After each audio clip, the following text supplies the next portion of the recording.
Hello दोस्तों, तो आज हम लेकर आए हैं यूपीपी के जितने भी पेपर हुए हैं, यूपीपी के जितने भी पेपर प्रीवियस ईयर में हुए हैं या यूपीएसआई के हुए हैं, उनके जो है प्रीवियस ईयर क्वेश्चन हैं, उनका एक प्रैक्टिस सेट लेकर आए हैं। तो आप देखते जाइए, अपना पहले आंसर अपने मन में सोचते जाइए, फिर आप आंसर मिलाते जाइए, देखिए कौन सा सही हो रहा है, कितने क्वेश्चन सही हो रहा है, कितनी तैयारियाँ हुई है, क्योंकि यूपीपी का भी एग्ज़ाम होने वाला है, आप सबको पता है। तो प्राचीन इतिहास के हम 2-3 पार्टों में इसके सभी क्वेश्चन करा देंगे। प्राचीन इतिहास, मध्यकालीन इतिहास या फिर आधुनिक इतिहास, सबका previous year question, practice set, ये सब इसमें मिलेगा आपको। तो अंत तक हमारे वीडियो को देखते रहिए। नए हैं तो आप मेरे चैनल को सब्सक्राइब कर दीजिए।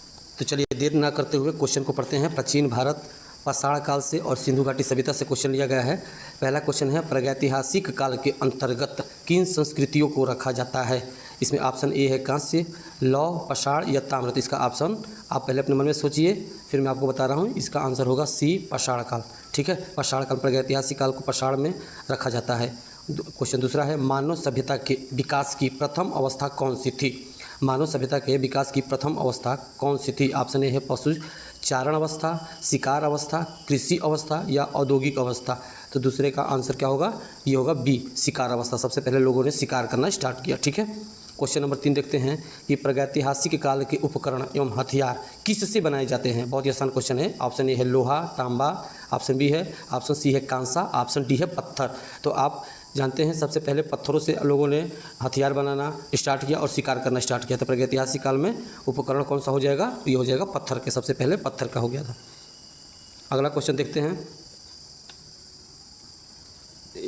ये है, हाँ, पत्थर का हो गया। क्वेश्चन नंबर 4 को देखिए, प्राचीन मानव ने सर्वप्रथम किस पशु को पालतू बनाया। ये बहुत बार क्वेश्चन पूछा जा चुका है यूपी के एग्जाम में। ठीक है, तो इसका आंसर हो जाएगा कुत्ता। ये प्राचीन मानव ने सर्वप्रथम कुत्ता को सबसे पहले पालतू बनाया। देखिए बहुत बार लोग घोड़ा या बैल पे ऑप्शन मार देते हैं, लेकिन आंसर होगा कुत्ता। आप क्वेश्चन नंबर 5 है, मानव ने आग का प्रयोग सर्वप्रथम किस युग में किया। तो किस युग में उसका प्रयोग किया। देखिए उपयोग तो हो गया, इसका जानकारी तो हो गई थी पूरा पाषाण काल में ही, लेकिन इसका उपयोग किस काल में हुआ था। तो इसका आंसर होगा नव पाषाण काल में। ठीक है, क्वेश्चन 5वां का आंसर हो जाएगा नव पाषाण युग में। क्वेश्चन नंबर 6 को पढ़ते हैं। क्वेश्चन नंबर 6 है, मानव ने कृषि कार्य किस युग में आरंभ किया। मानव ने कृषि कार्य को किस युग में आरंभ किया। ऑप्शन है पूरा पाषाण युग, मध्य पाषाण युग, नव पाषाण युग या धातु युग। तो 6 ऑप्शन का हो जाएगा, 6 का ऑप्शन हो जाएगा नव पाषाण युग। मानव ने कृषि कार्य का युग प्रारंभ जो किया था वो किया था नव पाषाण युग में। क्वेश्चन 7 देखिए कि मानव द्वारा सर्वप्रथम किस धातु का प्रयोग किया गया। तो सबसे पहले प्रयोग किया गया था तांबा का। क्वेश्चन 8 नंबर देखिए, मानव ने सर्वप्रथम किस फसल का उपयोग किया। अब किस फसल का उपयोग प्रथम बार सर्वप्रथम किया था। तो क्वेश्चन 8वां का हो जाएगा जौ का। ठीक है, ये भी बहुत बार क्वेश्चन पूछा जा चुका है। क्वेश्चन नंबर 9 देखिए, नव पाषाण युग में चावल की खेती का प्राचीनतम साक्ष्य कहाँ से मिला है। इसका आंसर हो जाएगा कुल्डी हवा। ठीक है, क्वेश्चन नंबर 10 को देखिए, हिंदू घाटी सभ्यता किस काल की सभ्यता मानी जाती है। पूरा पाषाण काल, लौह काल, कांस्य काल या महापाषाण काल। इसका आंसर हो जाएगा कांस्य काल। कांस्य काल को सिंधु घाटी सभ्यता का काल माना जाता है। क्वेश्चन नंबर 11 पढ़िए कि हड़प्पा की खुदाई सर्वप्रथम कब हुई थी। हड़प्पा की खुदाई सर्वप्रथम हुई थी 1921 में। 1921 में सर्वप्रथम हुई थी हड़प्पा की खुदाई। ठीक है, अगला क्वेश्चन देखते हैं। क्वेश्चन नंबर 12, निम्न में से किस स्थल को मृतकों का टीला के नाम से जाना जाता है।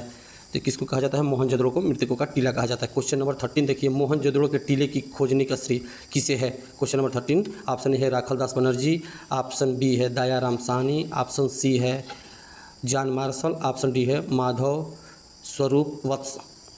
तो बताइए आप कि मोहनजोदड़ो के टीले की खोजने की श्रेय किससे दिया गया है। इसका ऑप्शन सही होगा Rakhaldas Banerjee, option A. Question number 14 देखिए, हड़प्पा सभ्यता में विशाल स्नान घर का साक्ष्य कहाँ से प्राप्त हुआ है। हड़प्पा, मोहनजोदड़ो, लोथल या धौलावीरा। तो इसका आंसर हो जाएगा मोहनजोदड़ो। मोहनजोदड़ो से बहुत बड़ा स्नान घर मिला था। ये सबको आपने लूसेंट में पढ़ रखा है। ठीक है, क्वेश्चन नंबर 15 को देखिए। क्वेश्चन नंबर 15 है, निम्न में से कौन सा युग सुमेलित नहीं है। अच्छा, इसका मतलब ये हो गया कि कौन सा ऑप्शन कौन सा जो है युग में है जो गलत है। तो पहला देखिए, हड़प्पा रावी नदी के किनारे है, सही है। दूसरा है मोहनजोदड़ो सिंधु नदी के किनारे है, सही है। तीसरा है कालीबंगा घग्गर नदी के किनारे, सही है। और चौथा है लोतल भोगवा नदी के किनारे है। तो इसका आंसर हो जाएगा भोगवा नदी जो सतलज है, ये गलत हो जाएगा। ठीक है, तो इसका जो ऑप्शन डी होगा वो ये हो जाएगा सही कि कौन सा सुमेलित नहीं है। तो डी सुमेलित नहीं है। चलिए अब अगला क्वेश्चन पढ़ते हैं हम। अगला क्वेश्चन देखते हैं 16 नंबर। 16 नंबर दिया है कि सिंधु घाटी सभ्यता में गोदीवाड़ा का साक्ष्य कहाँ से प्राप्त हुआ है। सिंधु घाटी सभ्यता में गोदीवाड़ा का साक्ष्य कहाँ से प्राप्त हुआ है, तो इसका आंसर हो जाएगा लोथल। क्वेश्चन नंबर 17 देखिए, निम्न में से किस धातु का प्रयोग हड़प्पा के लोग नहीं करते थे। अब हड़प्पा के लोग किस धातु का प्रयोग नहीं करते थे, तो लोहे का प्रयोग नहीं करते थे, क्योंकि सोना चांदी कांसा का प्रयोग किया जाता था, लोहे का प्रयोग नहीं होता था। क्वेश्चन नंबर 18 देखिए कि किस हड़प्पा सभ्यता स्थल से कांस्य नर्तकी की मूर्ति प्राप्त हुई है। तो कांस्य की मूर्ति कहाँ से प्राप्त हुई है, ये मोहनजोदड़ो से प्राप्त हुई है। अब हम आ जाते हैं क्वेश्चन नंबर 19। यहाँ से वैदिक सभ्यता स्टार्ट होता है कि आर्य भारत में सबसे पहले कहाँ बसे। तो सबसे पहले कहाँ से बसे थे, तो सिंध प्रदेश में बसे थे। सप्त सिंध प्रदेश में आर्य सबसे पहले सप्त सिंध प्रदेश में बसे थे। क्वेश्चन नंबर 20, ये वैदिक सभ्यता से क्वेश्चन लिया गया है। अब क्वेश्चन नंबर 20 को देखिए, ऋग वैदिक काल का सर्वाधिक महत्वपूर्ण देवता कौन था। तो ये सबको पता है कि इंद्र थे, सबसे ज़्यादा पूजनीय थे। क्वेश्चन नंबर 21 देखिए कि ऋग्वेद में उल्लिखित नदियों में सर्वाधिक पवित्र नदी कौन सी थी। इसका ऑप्शन हो जाएगा सरस्वती। सरस्वती जो थी वो सबसे पवित्र नदी मानी गई है, क्योंकि उसका मतलब कि नाम बहुत बार आया है, सबसे ज़्यादा बार आया है। क्वेश्चन नंबर 22 है, जो ऋग्वैदिक आर्य किसकी पूजा करते थे, गाय की, वृक्ष की, माता की या प्रकृति की, बताइए। तो ये प्रकृति की पूजा ऋग्वैदिक आर्य जो थे वो सबसे ज़्यादा करते थे, ठीक है, उन्हीं की पूजा ही करते थे। तो ऑप्शन क्या हो जाएगा, ऑप्शन डी हो जाएगा प्रकृति की। अच्छा, क्वेश्चन नंबर 23 देखिए, ऋग्वेद के 10वें मंडल में से किसका उल्लेख पहली बार मिला है, पुरोहित, शूद्र, सेनानी या सोमरस। सोमरस तो सबको ही पता है, तो चलिए ऑप्शन बताइए आप कि 23 का कौन सा हो जाएगा। इसका प्रयोग सबसे पहले 10वें मंडल में शूद्र का प्रयोग मिला है। क्वेश्चन नंबर 24 बताइए, बहुत ही फेमस है, गायत्री मंत्र का उल्लेख किस वेद से मिला है। तो गायत्री मंत्र का उल्लेख किस वेद में है, इसका उल्लेख है ऋग्वेद में। अच्छा, ऋग्वैदिक आर्यों की भाषा क्या थी, ऋग्वैदिक, क्वेश्चन नंबर 25 है, ऋग्वैदिक आर्यों की भाषा क्या थी, तो उनकी भाषा थी संस्कृत। क्वेश्चन नंबर 26 देखिए, निम्नलिखित में से प्राचीनतम वेद कौन सा है, प्राचीनतम वेद कौन सा है, बताइए। सबसे पहले ऋग्वेद। अच्छा, क्वेश्चन नंबर 27 देखिए कि निम्नलिखित में से किस वेद की रचना गद्य एवं पद्य दोनों में हुई है। तो किसका हुआ है, ऋग्वेद का, सामवेद का, यजुर्वेद का या अर्थवेद का, किसका रचना है जो गद्य और पद्य दोनों में किया गया है। तो इसका आंसर हो जाएगा सी, यजुर्वेद का। क्वेश्चन नंबर 28 देखिए, ऋग्वैदिक में विनिमय के माध्यम से किसका प्रयोग किया जाता था। विनिमय का प्रयोग किस ऋग्वेद से चलते आ रहा है, तो इसका प्रयोग किस में किया जाता था, क्वेश्चन गाय के लिए, चलिए ठीक है, गाय के रूप में। क्वेश्चन 28 का हो जाएगा गाय, क्योंकि भूमि का लेन देन तो होता नहीं था, ऐसा नहीं था कि विनिमय के रूप में आप किसी सामान को खरीदने जाएं तो उसके बदले आप भूमि दें या फिर मुद्रा दें या फिर दास दें, तो गायों की अदला बदली होती थी। इसीलिए ऋग्वेद में जितने भी युद्ध हुए हैं वो सब गायों के लिए ही युद्ध हुआ है, ठीक है। क्वेश्चन नंबर 29 देखिए कि ऋग्वैदिक काल की सबसे प्राचीन राजनीतिक संस्था कौन सी थी। ऋग्वैदिक काल की सबसे प्राचीन राजनीतिक संस्था जो थी वो थी सभा। क्वेश्चन नंबर 30 को देखते हैं कि क्वेश्चन नंबर 30 पूछा है कि कौन सा युग्म सुमेलित नहीं है। नदियों का प्राचीन नाम दिया गया है एक साइड से, अब इसमें बताना है कि आधुनिक नाम किसका नहीं है। तो वितस्ता का झेलम है, ये तो सही है। क्वेश्चन नंबर बी देखते हैं, विपाशा का व्यास, ये भी सही है।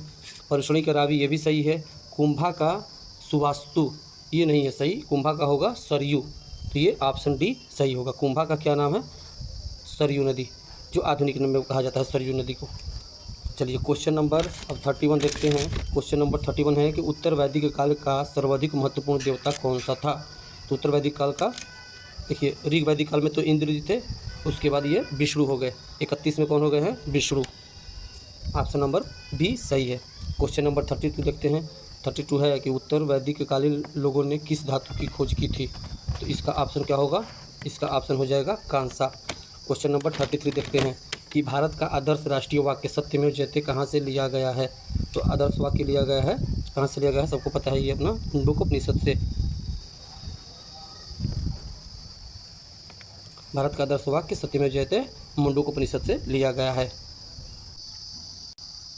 अब देखिए क्वेश्चन नंबर 34 से जो है जैन धर्म, बौद्ध धर्म एवं महाजनपद के बारे में जानकारी स्टार्ट हो गई है, ठीक है। तो क्वेश्चन नंबर 34 को लगाते हैं कि जैन धर्म का वास्तविक संस्थापक किसे माना जाता है। वास्तविक संस्थापक किसे माना जाता है, चलिए और जो पार्श्वनाथ थे वो कौन थे, ये सबको पता है, ऋषभदेव, नेमिनाथ और महावीर स्वामी, इसमें जो वास्तविक संस्थापक थे।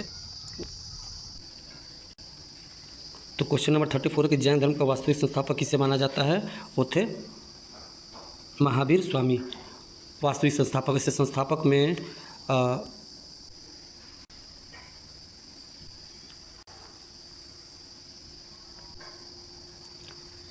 महावीर स्वामी और ऋषभदेव जो थे वो थे प्रथम, नेमिनाथ और पार्श्वनाथ भी थे, लेकिन ये बीच के थे। तो ऋषभदेव पूछा जाता है पहला, ये इंपॉर्टेंट है। उसके बाद आखिरी महावीर स्वामी, और इन्हीं को कहा जाता है वास्तविक संस्थापक। जैन धर्म के 24वें तथा अंतिम तीर्थंकर कौन थे, तो ये अभी आ गया महावीर। महावीर जी को, इन्हीं को वास्तविक भी कहा जाता है और इनको ही 24वें एवं अंतिम भी कहा जाता है। प्रथम कहा जाता है ऋषभदेव को। पार्श्वनाथ द्वारा प्रतिपादित 4 महाव्रतों में महावीर स्वामी ने कौन सा 5वां व्रत जोड़ा था। क्वेश्चन नंबर 36 देखिए कि पार्श्वनाथ द्वारा जो प्रतिपादित 4 महाव्रत थे, इसमें से महावीर स्वामी ने 5वां जोड़ा था। वो 5वां जोड़े थे उन्होंने ब्रह्मचर्य का पालन। ब्रह्मचर्य का पालन जो जोड़ा गया था वो महावीर स्वामी जी के द्वारा जोड़ा गया था। क्वेश्चन नंबर 37 देखिए, जैन धर्म में त्रिरत्न हैं, सम्यक दर्शन, सम्यक ज्ञान, सम्यक चरित्र और ये सभी 37 में। तो इसका देखिए सम्यक ज्ञान, सम्यक दर्शन, सम्यक चरित्र, यही तीनों तो त्रिरत्न हैं जैन धर्म के। तो ये ऑप्शन डी चारों सही हो जाएंगे। ठीक है। महावीर का जन्म कहाँ हुआ था, महावीर जी का जन्म कहाँ हुआ था, वैशाली के बिहार, वैशाली बिहार में हुआ था। ठीक है। क्वेश्चन नंबर 39 देखिए कि स्यादवाद किस धर्म के दर्शन का मूल आधार है। 39 कि जो स्यादवाद है किस धर्म का दर्शन का मूल आधार है, तो ये स्यादवाद जो है ये जैन धर्म से रिलेटेड है। ठीक है, बस इतना याद रखिए, स्यादवाद है जो जैन धर्म से रिलेटेड है। क्वेश्चन नंबर 40 देखिए, प्रथम जैन संगीति कहाँ आयोजित की गई थी। प्रथम जैन संगीति कहाँ आयोजित की गई थी, इसका ऑप्शन हो जाएगा पाटलिपुत्र में। प्रथम कहाँ हुआ था, पाटलिपुत्र में। महावीर ने किस भाषा में उपदेश दिया था। क्वेश्चन 41 है कि महावीर ने किस भाषा में उपदेश दिया था, तो उस समय प्राकृत चलता था महावीर। अच्छा, इसके बाद महात्मा बुद्ध के बारे में दिया है कि महात्मा बुद्ध का जन्म कहाँ हुआ था। महात्मा बुद्ध का जन्म इनका लुम्बिनी में हुआ था। ऑप्शन डी सही होगा, महात्मा बुद्ध का जन्म लुम्बिनी में हुआ था, लुम्बिनी नामक गांव में हुआ था। चलिए अगला क्वेश्चन देखते हैं। 43 नंबर क्वेश्चन देखते हैं कि महात्मा बुद्ध ने गृह त्याग को बौद्ध ग्रंथों में क्या कहा गया है। जब वो घर छोड़ दिए, गृह त्याग कर लिए, तब उसको क्या कहा गया था। उसको कहा गया था महाविनिष्क्रमण, महाविनिष्क्रमण। क्वेश्चन नंबर 44 देखिए, महात्मा बुद्ध को ज्ञान की प्राप्ति कहाँ हुई थी। ऑप्शन ए है पाटलिपुत्र, गंगा नदी के तट पर। ऑप्शन बी है इलाहाबाद संगम पर। ऑप्शन सी है बोध गया, निरंजना नदी के तट पर। ऑप्शन डी है जाम्भिक रिजुपालिका नदी के तट पर। तो इसका आंसर हो जाएगा बोध गया। ठीक है। क्वेश्चन नंबर 45 देखते हैं, महात्मा बुद्ध ने अपना पहला उपदेश कहाँ दिया था। तो उन्होंने कहाँ दिया था, लुम्बिनी, बोध गया, कुशीनगर या सारनाथ। तो सारनाथ में दिए थे पहला अपना उपदेश। क्वेश्चन 46 देखिए, बौद्ध धर्म के त्रिरत्न क्या हैं, बुद्ध, धम्म, संघ या ये सभी। तो ये सभी सही हैं। ठीक है। क्वेश्चन नंबर 47 देखिए, महात्मा बुद्ध ने अपने उपदेश किस भाषा में दिया था। तो उन्होंने दिया था पाली भाषा में। ठीक है। क्वेश्चन नंबर 48 देखते हैं, 16 महाजनपदों के बारे में किस बौद्ध ग्रंथ से जानकारी मिलती है। अंगुत्तर निकाय, महावस्तु जातक या महावस्तु जातक। तो उनके पूर्व जन्म के बारे में, कथाओं के बारे में बताया गया है। तो ये ऑप्शन गलत हो जाएगा, ऑप्शन ए सही होगा, अंगुत्तर निकाय। क्वेश्चन नंबर देखते हैं 49, लिखा गया है कि कौन सा युग्म सुमेलित नहीं है। महाजनपद और उनकी राजधानियाँ दिया गया है महात्मा बुद्ध के समय की। तो देखिए देखते हैं, पहला है ऑप्शन ए गंधार का तक्षशिला सही है, दूसरा है अंग का चंपा सही है, तीसरा है मगध का गिरिव्रज सही है, चौथा है कौशल का मथुरा गलत है। इसका आंसर हो जाएगा श्रावस्ती या अयोध्या। तो ज़्यादा आंसर में देता है श्रावस्ती ही। तो आप ऑप्शन श्रावस्ती मारेंगे, श्रावस्ती दिया नहीं है, ये ऑप्शन डी सही हो जाएगा। कौशल की राजधानी श्रावस्ती हुई और मथुरा दे रखा है। ठीक है। या अयोध्या अगर ऑप्शन में दिया है श्रावस्ती के अलावा, तो अयोध्या भी मार सकते हैं आप। मगध साम्राज्य के बारे में अब पढ़ते हैं कि मगध साम्राज्य से जितने भी क्वेश्चन प्रीवियस ईयर में पूछा है, इसके बारे में देख लेते हैं हम कि क्या पूछा है कि क्वेश्चन नंबर 50 है, हर्यक वंश के किस शासक को कुणिक कहा जाता है। हर्यक वंश के किस शासक को कुणिक कहा जाता है। इसका ऑप्शन ए सही होगा, बिंबिसार को कहा जाता है, ऑप्शन ए। ठीक है। क्वेश्चन नंबर 51 देखते हैं कि पाटलिपुत्र नगर की स्थापना किसने की। पाटलिपुत्र नगर की स्थापना किसने किया था। तो इसका उदयन ने किया था। ठीक है। क्वेश्चन नंबर 52 देखते हैं कि निम्न में से किस शासक ने वैवाहिक संबंधों के आधार पर अपने साम्राज्य को स्थिरता प्रदान किया था। 52 क्वेश्चन नंबर का ऑप्शन क्या हो जाएगा, ये देखिए आप, ये हो जाएगा बिंबिसार, अजातशत्रु, उदयन या कालाशोक। इसका हो जाएगा बिंबिसार, इसका भी ऑप्शन हो जाएगा बिंबिसार। बिंबिसार ने अपने साम्राज्य में शादी के माध्यम से या वैवाहिक संबंधों के माध्यम से स्थिरता प्रदान किया था। क्वेश्चन नंबर 53 है, अवंती को मगध साम्राज्य से मिलाने का श्रेय किस शासक को जाता है। 53 क्वेश्चन नंबर है कि अवंती को मगध साम्राज्य से मिलाने का श्रेय किस शासक को जाता है। ऑप्शन दिया है उदयन, कालाशोक, शिशुनाग या महापद्मनंद। इसका ऑप्शन हो जाएगा सी, शिशुनाग। क्वेश्चन नंबर 54 देखिए, कालाशोक की राजधानी कहाँ थी। कालाशोक की राजधानी वैशाली थी। क्वेश्चन नंबर 55 देखते हैं कि निम्न में से किस शासक को सर्व क्षत्रांतक अर्थात क्षत्रियों का नाश करने वाला कहा गया है। Option A Ghanananda, option B Mahapadmananda, option C Ajatashatru या ऑप्शन डी सिकंदर। तो इसका ऑप्शन जो होगा वो ऑप्शन बी होगा, क्योंकि इसी को क्षत्रियों का नाश करने वाला कहा गया है। 56 में देखिए, सिकंदर ने आक्रमण के समय मगध का शासक कौन था। तो उस समय मगध का शासक कौन था, चंद्रगुप्त मौर्य था। 57 देखिए, सिकंदर कहाँ का शासक था, तो सिकंदर मकदूनिया का शासक था, वहीं का रहने वाला था। 58 क्वेश्चन नंबर देखिए, सिकंदर एवं पोरस के बीच जो 326 ईसा पूर्व का युद्ध किस नाम से जाना जाता है। इसको कहा जाता है बितिस्ता या फिर झेलम नदी का युद्ध के बारे में बताया गया है इसके बारे में। तो इसको या बितिस्ता कहेंगे या झेलम का युद्ध कहेंगे, ऑप्शन बी सही होगा। क्वेश्चन नंबर 59 देखते हैं हम। क्वेश्चन नंबर 59 का आंसर देखते हैं क्या होगा कि चंद्रगुप्त मौर्य की सेंड्रोकोटस के रूप में किसने पहचान की। चंद्रगुप्त मौर्य की सेंड्रोकोटस के रूप में किसने पहचान की। इसका ऑप्शन दे रखा है John Marshall, William Jones, James Prinsep या वी स्मिथ। तो इसका आंसर होगा विलियम्स जोन्स। इसका आंसर क्या होगा, विलियम्स जोन्स। ठीक है, क्वेश्चन नंबर 60 देखते हैं। तो चंद्रगुप्त मौर्य का प्रधानमंत्री कौन था। ये तो बहुत फेमस क्वेश्चन है, इसके बारे में सबको जानता है कि ये थे चाणक्य। क्वेश्चन नंबर 61 देखते हैं कि चंद्रगुप्त मौर्य ने नंद वंश के किस शासक को समाप्त कर मौर्य वंश की स्थापना की। तो इसका हो जाएगा महापद्मनंद, नंदीवर्धन, राष्ट्रपाल या घाननंद। किसको समाप्त कर दिया था, तो ये हो जाएगा घाननंद को। घाननंद को उन्होंने समाप्त कर मौर्य वंश की स्थापना किया था। क्वेश्चन नंबर 62 देखते हैं कि प्रसिद्ध यूनानी राजदूत मेगस्थनीज किसके दरबार में आया था। ऑप्शन दे रखा है चंद्रगुप्त मौर्य, अशोक, बिंदुसार या फिर दशरथ। तो इसका आंसर हो जाएगा चंद्रगुप्त मौर्य। मेगस्थनीज चंद्रगुप्त मौर्य के दरबार में आया था। क्वेश्चन नंबर 63 देखते हैं कि कौटिल्य की विश्व प्रसिद्ध रचना कौन सी है। नीतिसार, अर्थशास्त्र, मुद्रा राक्षस या फिर इंडिका। ये अर्थशास्त्र के लेखक कौन थे, कौटिल्य थे। क्वेश्चन नंबर 64 देखते हैं, इंडिका किसकी रचना है। विष्णुगुप्त, चाणक्य, मेगस्थनीज या टालेमी। तो इंडिका जो है वो मेगस्थनीज की रचना है और ये बहुत ही फेमस बुक है। तो इंडिका किसकी है, मेगस्थनीज की। कौटिल्य की है अर्थशास्त्र। 65 देखते हैं कि इसमें से ये पता करना है कि निम्न में से कौन सा कथन असत्य है। कौटिल्य का दूसरा नाम विष्णुगुप्त या चाणक्य था। ऑप्शन ए सही है। ऑप्शन बी देखते हैं। ऑप्शन बी है चंद्रगुप्त ने सौराष्ट्र में सुदर्शन झील का निर्माण कराया था। ऑप्शन बी भी सही है। ऑप्शन सी है चंद्रगुप्त मौर्य ने अपने अंतिम समय में जैन धर्म की दीक्षा ले श्रवण बेलगोला में प्राण त्याग दिया या फिर अपनी वहाँ पे उनके देहांत हो गया। तो ऑप्शन ए बी सी तीनों सही है। तो इसका ऑप्शन क्या हो जाएगा, ऑप्शन डी।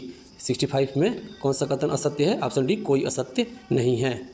क्वेश्चन नंबर 66 देखते हैं, यूनानियों ने किसे अमित्रोचेट्स कहा था। अमित्रोचेस्ट किसे कहा था यूनानियों ने, बिंदुसार को। समुद्रगुप्त मौर्य, अशोक, बिंदुसार, कुणाल। तो कौन सा ऑप्शन सही होगा, बिंदुसार को। 67 देखिए कि मौर्य शासक अशोक ने कलिंग पर आक्रमण कब किया था। कलिंग का युद्ध कब हुआ था, तो इसका युद्ध था 261 ईसा पूर्व में। 68 देखिए, अशोक ने शिलालेखों को सर्वप्रथम किसने पढ़ा। अशोक के शिलालेखों को सर्वप्रथम किसने पढ़ा था, जेम्स प्रिंसेप ने। विलियम्स जेम्स गलत हो जाएगा, जेम्स प्रिंसेप ने। 69 को देखिए, 69 क्वेश्चन दिया है, अशोक ने किस शिलालेख में उसकी कलिंग विजय का वर्णन है। तो इसके 13वें शिलालेख में कलिंग विजय का वर्णन किया गया है। क्वेश्चन नंबर 70 देखिए कि निम्न में से किस लघु शिलालेख में अशोक का बुद्ध शाक्य एवं अशोक नाम मिलता है। तो इसका आंसर हो जाएगा मास्की शिलालेख में अशोक का बुद्ध शाक्य एवं अशोक नाम मिलता है। क्वेश्चन नंबर 71 देखिए, लिखा अशोक का कौन सा अभिलेख 2 भाषाओं ग्रीक, अरामेइक में प्राप्त होता है?